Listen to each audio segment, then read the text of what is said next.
गर्भलिंग निदान करणाऱ्या रॅकेटचा पर्दाफाश आणि सोन्याला पॉलिश करून देतो या बहाण्यानं लुटणारी टोळी गजाआड अशा 2 बातम्या कोल्हापूर जिल्ह्यात सर्वच प्रसार माध्यमांनी दिल्यात। कायदेशीररित्या कारवाई झाल्याबद्दल पोलिसांचं कौतुक केलंच पाहिजे, पण मुळात या दोन्ही विषयात समाजही तितकाच दोषी आहे। मुलगी नको ही मानसिकता आणि कमी पैशात सोनं झळकवायचं ही प्रवृत्ती यामुळे ठगसेनांचं फावतं। विशेषतः गर्भलिंग निदान करणारं रॅकेट तयार होतं याचं कारण समाजात अजूनही गर्भलिंग निदान करून घेणारी माणसं आहेत हे स्पष्ट होतं।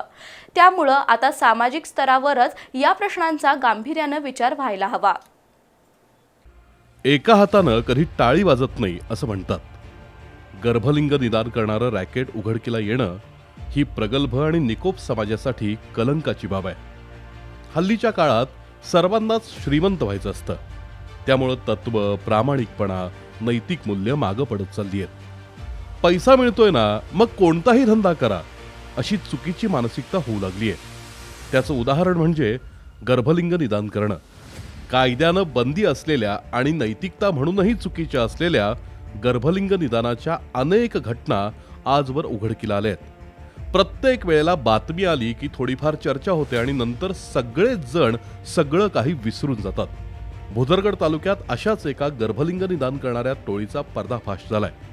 त्याबद्दल पोलिसांचं कौतुक करावंच लागेल, पण मुळात गर्भलिंग निदान करण्याचा व्यवसाय संपत नाही याचं कारण समाजातल्या मानसिकतेत आहे।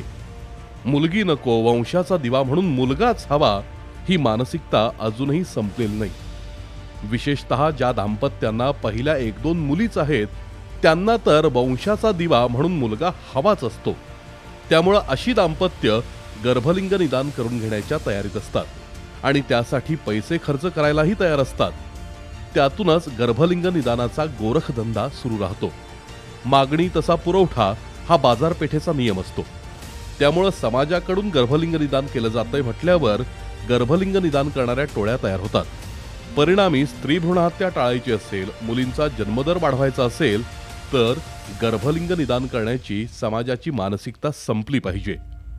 गर्भलिंग निदान करणारे जेवढे दोषी आहेत तेवढेच गर्भलिंग निदान करून घेणारे सुद्धा गुन्हेगार आहेत। हाच प्रकार सोने पॉलिश करून घेण्याच्या बाबतीतही म्हणता येईल।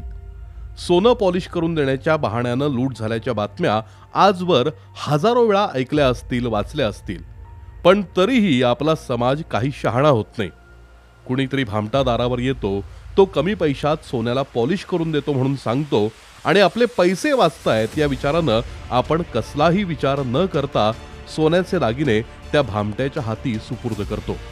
आपला अडाणीपणा, हलगर्जीपणा आणि मोह यामुळेच आपण फसले जातो।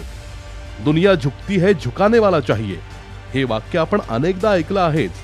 त्याचप्रमाणे हे भामटे समाजाच्या लोभाचा, हव्यासाचा आणि अडाणीपणाचा गैरफायदा उठवतात आणि सोनं लुटून नेतात। अशा परिस्थितीत आपणच जागरूक होणं गरजेचं आहे। समाजात जागरूकता आली तर नक्कीच गुन्ह्यांचं प्रमाण कमी होईल।